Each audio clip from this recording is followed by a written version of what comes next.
So did you know that one man in the Bible actually got in trouble with God for playing it safe with his money?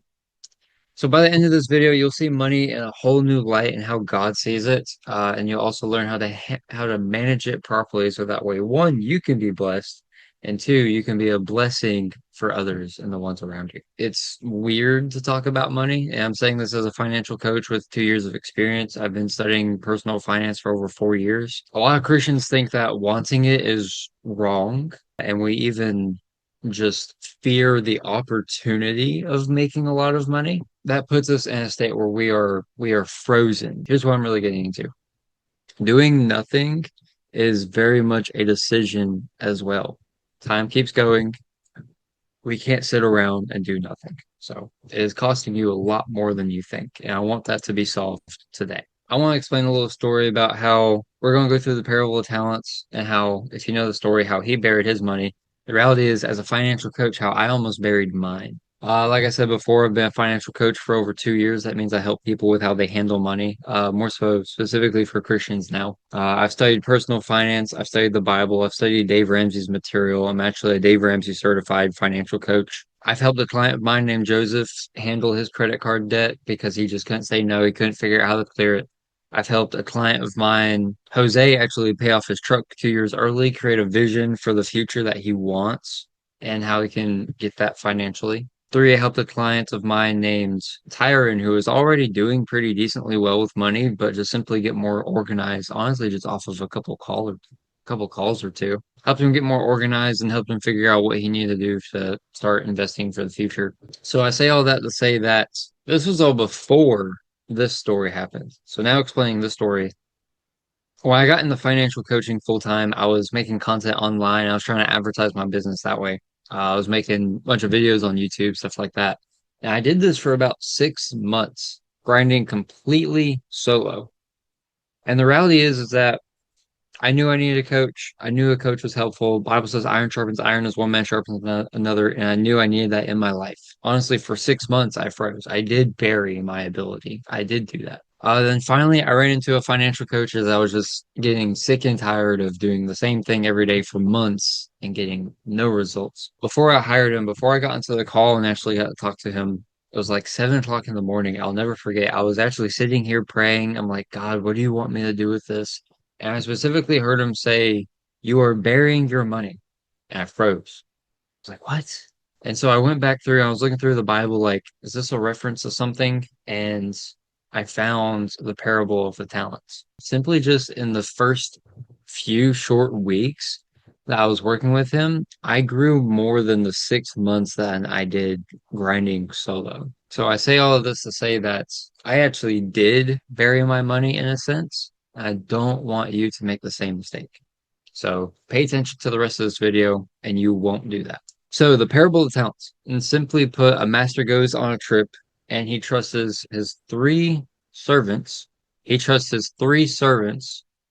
One, two, three. One, he had 5 bags. The other one had 2 bags. The other one had 1 bag, as you see here. And so he handed them a fortune. And he said, take care of it while I'm gone. As you see from this didn't go very well. Now, in the story of the parable of the talents, there's a clear theme of growing it versus burying it. So two of them went and took the money, the work, and they doubled it. As you can see back here, 5 money bags to 10 money bags, 2 money bags to 4 money bags. They went and they doubled their money by putting it to work in the market, and they were looking for opportunity. But the third one, he dug a hole and he buried it in the ground. Why? Why would he do that? Because he was scared.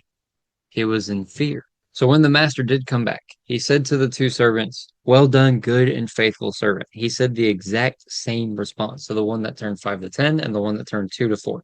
But to the one who buried it, he looked at him and said, you wicked and lazy servant.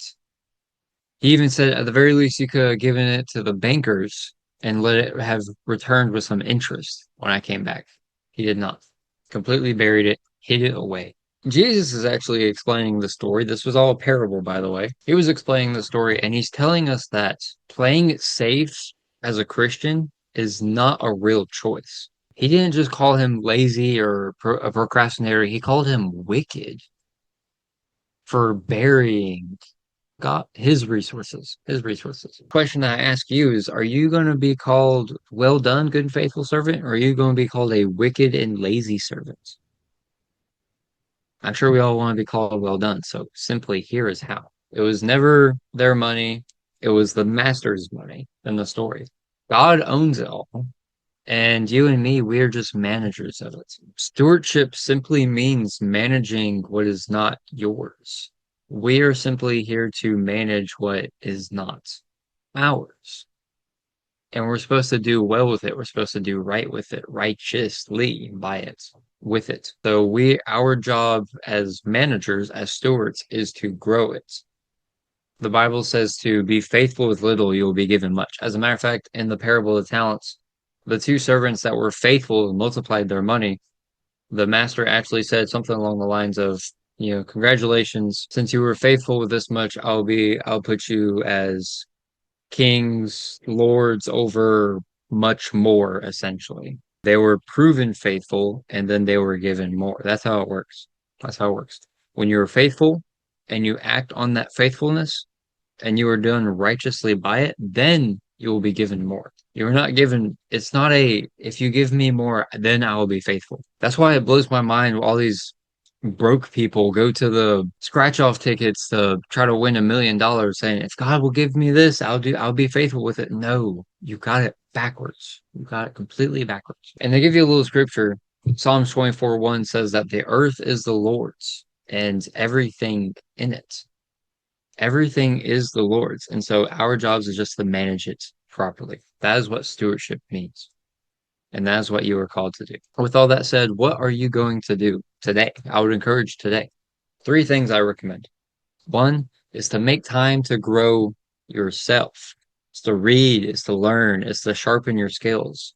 And yes, this also means to spend time into learning how to budget, learning how to change the way you're handling your money. But personal development, you'll see here in the parable of talents, it's very clear about a financial stewardship, but it goes so much further than that. We are called to be stewardships of our bodies, our minds, our spirits, everything that we have in our possession. It goes beyond finances, which is why I say personal growth here, and to be a good manager of that. 2, I recommend to invest, not just save. Saving is great. It's a great security, but the reality is saving does not beat inflation.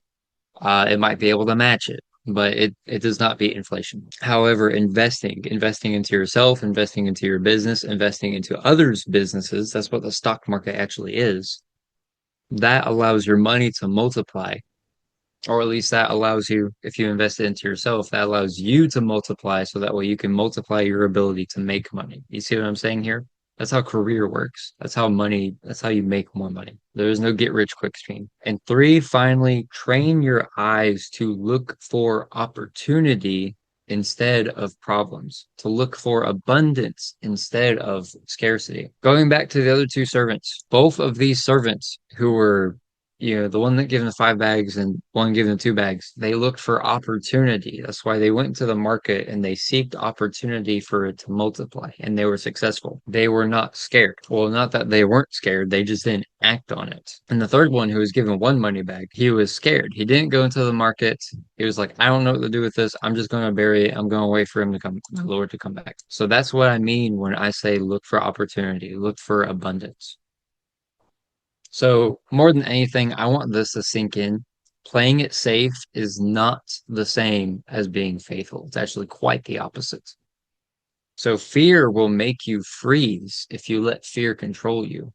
And freezing buries your gifts. It buries your finances. It buries your personal gifts, your personal skills. And faith makes you act. Acting on faith allows whatever it is that you are acting on to grow. That's what the Bible really means when he says, whatever you put your hands to, I will bless.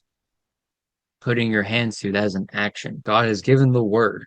You just have to have faith in it, and then you have to act upon it. So that is what faithfulness is. So a wise investment is not greed. It is faithfulness. God's way is very steady. God's way is not a get rich quick. It is not a pyramid scheme, by the way. It's very slow, it's very steady. As a matter of fact, Proverbs says, Whoever gathers little by little will make it grow. There's a very key element to even little will be multiplied drastically if you are faithful with it. And that's what this parable of the talents is teaching. Patience beats the stock market, patience beats the trend. We're in a big time right now where AI development is a huge trend and it's easy to jump on that bandwagon. I ultimately don't care. Be patient with what you have, work with that, and watch how it multiplies. Use it, stay consistent, and just let time do the work. Let God do the work and watch how it multiplies. Before you go, there's three quick things I want to share with you.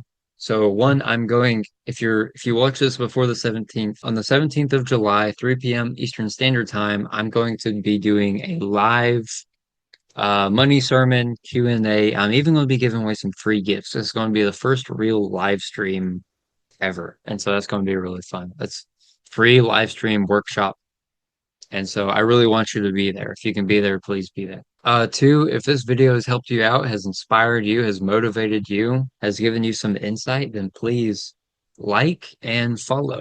Not for me, but because it would actually help other people that are in the same situation as you are. So you would be helping them more than you would be helping me. You're just not going to get any credit. If you're fine with that, please do so. And three, if we gone through all this and you're like, I need to change the way I'm handling my money, I want to become this wise manager this young kid is talking about, then please, in the link below, you'll find a link for a call.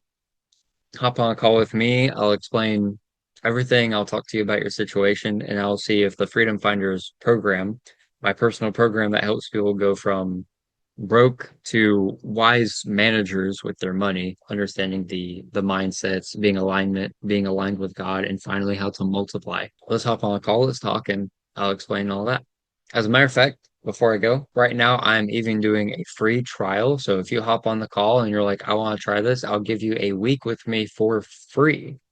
And that goes through the first week, which is the hardest. That goes through the onboarding process. That goes through week one, which is understanding what it means to be a wise manager. So that would be awesome. I would love to have you on even for that, because I'm willing to bet you'll stick around once you see the value. I say all this to say, do not bury your finances. Do not bury your value. Grow it. Thanks for watching. Stay blessed and God bless.